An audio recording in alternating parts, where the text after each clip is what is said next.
YouTube, how's it going? I'm back with some more division by division NFL draft grades. We're going through all the divisions till we have a winner from each, and then we're going to put those teams together.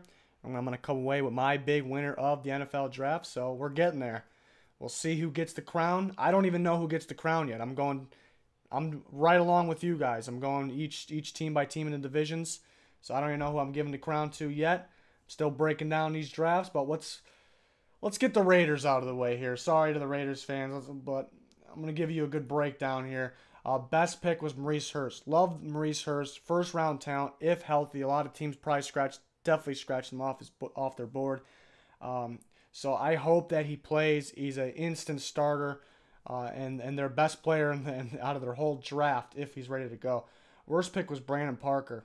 I thought was a 6th or 7th round guy. They get him in round 3.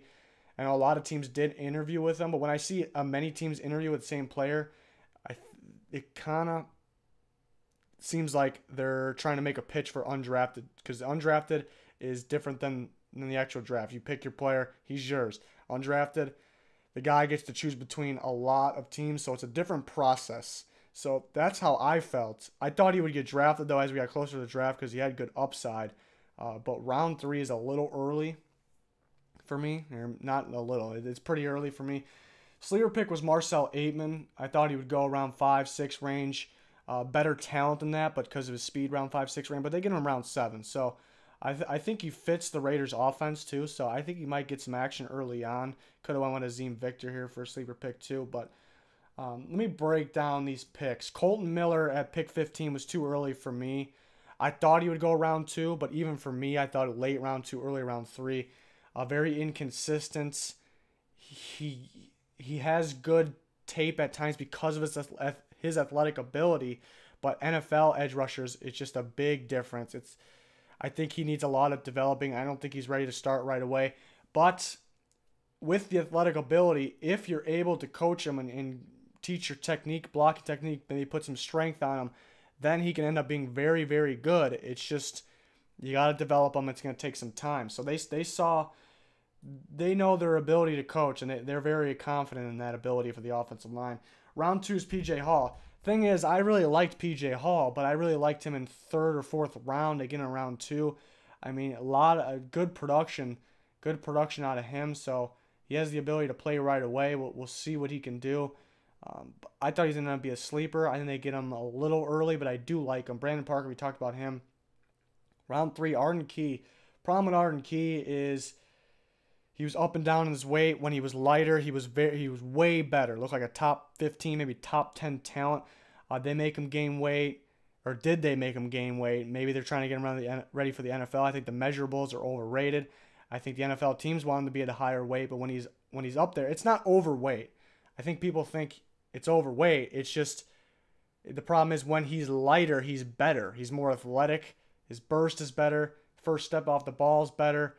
So he's never like overweight. It's just he's better when he's more athletic, his more athletic weight. And then you had the injuries, minor injuries, I guess, off the field concerns. So it's very, very risky, but he has a lot of upside. We're kind of going to circle back to this after we get through the draft. I want to talk about something. But Nick Nelson in the 4th, a very good corner. I thought he was a 3rd, 4th round range. Until he got hurt, I thought he would go a little later than this. So interesting there. Then round 5, they get Maurice Hurst, good player. But back to the medical concerns. They get a punter in round 5. Too early for a punter, in my opinion. Round 6 and 7, I like. Azim Victor, a lot of upside, but got kicked out of school, so that's why he's down here. Maybe a better talent than this. Round 7, Marcel Aitman. So what I want to circle back about is, well, just round 1, Colton Miller. It's a project. He's early. We'll skip P.J. Hall. We'll leave that one alone. Brandon Parker, maybe another project, another offensive lineman, and it's early. Arden Key is a big what-if guy. If he's healthy, if he's at his weight, if he's okay off the field, big what if. What if? Nick Nelson would be ready to play now, would be good, but just recently got hurt. Big what if. When is he going to be able to play? Maurice Hurst, very good talent, but he dropped here because of medical concern. Is he going to be able to play? Another what if. Is he going to be okay? Punter in the 5th, too early. Azim Victor, a guy that got kicked out of school. Off the field concerns like Arden Key. I can't believe the players they drafted. They got so many of them with a big question mark next to their name. They got some good talent, but it's just mind-blowing what they did here. And for that reason, I gave him a D. I gave him a plus next to the D because they did. I do like a guy like PJ Hall, even though it was a little early. I think he's got a lot of upside.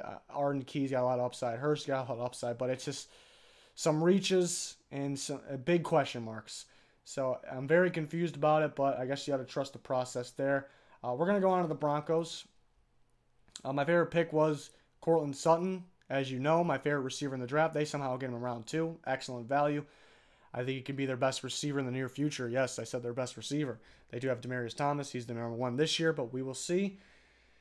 You could easily put Bradley Chubb as their best pick, but that was the obvious one. Worst pick was Sam Jones. Did not think he would get drafted. They get in round 6. Not that big of a deal. Sleeper pick, Royce Freeman. Why is it a sleeper pick? Because he's a solid running back, catches the ball out of the backfield, and I think he could be their starting running back. I think he's going to get some action. That's going to be fun to watch. So I like him in this offense, too. I thought he'd be a round 3-4 guy, but it made sense for me. Watch out for him to get some good action. Bradley Chubb, we'll break down the picks now. Bradley Chubb, first round, my best player in the draft. I get him at pick 5. Wasn't that shocked that he dropped to, or did I say round, pick 5. I wasn't that shocked that he went to pick 5, but tremendous value there. Courtland Sutton, we talked about him, great value. Royce Freeman, talked about him. Isaac Yiadom, another guy that started to get on the rise right before the draft started for myself. Good playmaking corner, could be physical too. I think he fits the Broncos defense. Look out for him to play early on. Josie Jewell, thought he would go in this range. Good pickup. Another guy who can make an impact right away. Deshaun Hamilton was one of my sleeper wide receivers. Excellent route runner. Thought he could have went round 2 or 3 even. So good value there. Keenum's got a lot of targets here. So just like in the Vikings, I think he had some good targets. They helped him out a lot. So he got some more good targets here in Denver. Fumagalli, there's another one. Tight end. Thought he would go in this range. Sam Jones, talked about him. I mean, a little early. Keyshawn Barrera, solid pick there in the 6th round. Then David Williams in round 7. I thought maybe another undrafted guy, but they get him around 7. So they got some good value all over the place here. Even though maybe they had a pick or two a little bit too early, not that big of a deal where they took them. They got tremendous value. They got tremendous instant impact guys. So I gave the Broncos an A. Thought they did a good job. Some good steals there, like I said.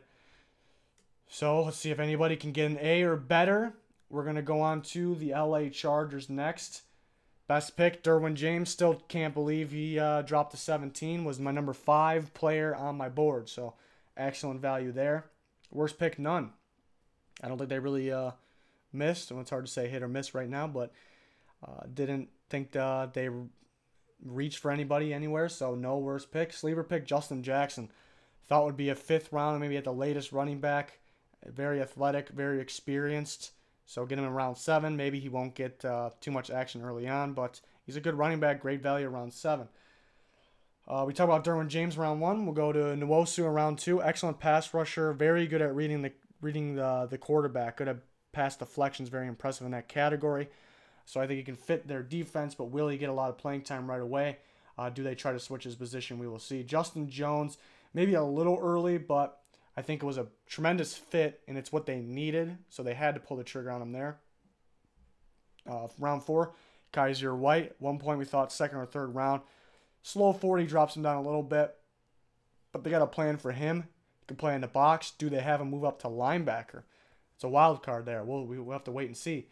The UCLA center/guard, that's where I thought he would go there. Dylan Cantrell around 6. Another sleeper guy.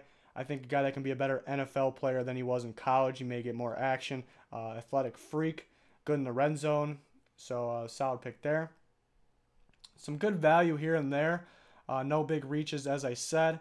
Thought they got some needs. Thought they got some guys that they can maybe move around a little bit from different positions that could have better pro careers. So overall, I thought the Chargers did a good job. I gave them an A. So they're tied with the Broncos right now, and we have one team left to break down. It's the Chiefs. Can they beat it?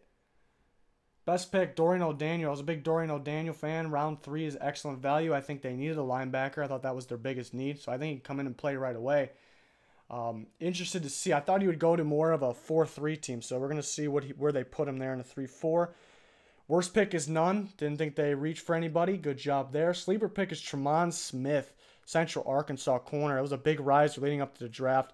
A very athletic guy at corner, knows the position, and that may have something to do with him. He used to be a quarterback, former quarterback, so that helps him a lot at corner.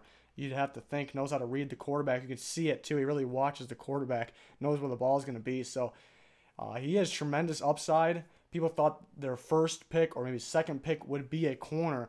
This was their first corner in round 6. This guy can play early on in his career.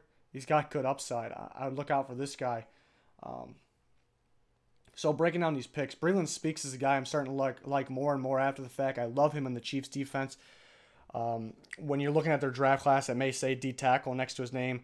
What I'm looking at right now, it says D tackle. He's going to be a DN for them, and I think he's going to be good. His ability to move around in the D line, do different things, is what stands out to me now after the fact. So maybe at one point I would have said this is a little too early, but I like him on the Chiefs defense. I'm worried about their defense this year. I'm worried about their defense, but he can help them. Some of these other guys can help them. Derek Nottie in the 3rd round. He's going to come in and play nose tackle for him. I think he can play right away. Good pick there. We talked about Dorian O'Daniel. Armani Watts is a guy that was a riser before the draft started as well. I thought could even be a 2nd rounder, but I thought most likely 3rd. They get him in the 4th. Could he play right away at safety? Possibly. We talked about Tremont Smith.